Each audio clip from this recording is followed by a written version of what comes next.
हम सभी जानते हैं कि व्यक्ति का मन बहुत चंचल होता है। यही कारण है कि मन अशांत रहता है और कई तरह के सवालों का जन्म भी अशांत मन के कारण ही होता है। यदि आप जीवन में शांति चाहते हैं तो इसके लिए जरूरी है मन को शांत करना। लेकिन मन को शांत कैसे किया जाए?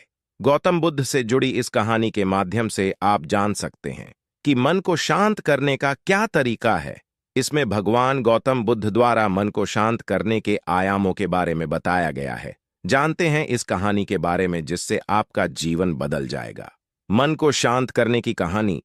एक बार एक लड़का गौतम बुद्ध के पास जाकर कहता है, मेरे जीवन में बहुत अशांति है, कृपा करके आप मेरा मार्गदर्शन कीजिए जिससे कि मैं इस अशांति से छुटकारा पा सकूं। गौतम बुद्ध लड़के से जीवन की अशांति का कारण पूछते हैं। लड़का उत्तर देता है, अत्यधिक विचारों के कारण मेरे भीतर बहुत सारे विचार आते हैं जिससे मेरा मन अशांत रहता है। बुद्ध मुस्कुराते हुए कहते हैं। लड़का ऊपर देखता है और कहता है, धूप दिख रहा है। बुद्ध उससे पूछते हैं कि अगर तुम लगातार धूप में खड़े रहोगे तब क्या होगा?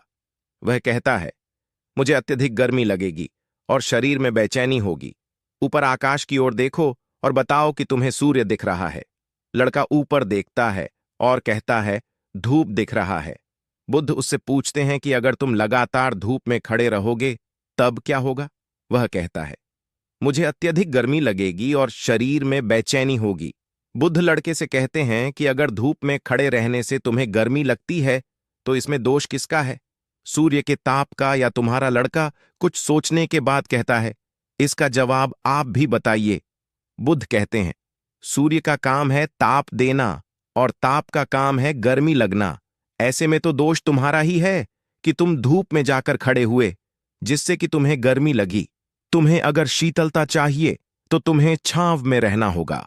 ठीक इसी तरह चंचल मन का भी स्वभाव होता है विचारों और भावनाओं को जागृत करना। विचार क्षण भर के लिए होते हैं, लेकिन विचार से पैदा हुई भावनाएं देर तक टिकी रहती हैं।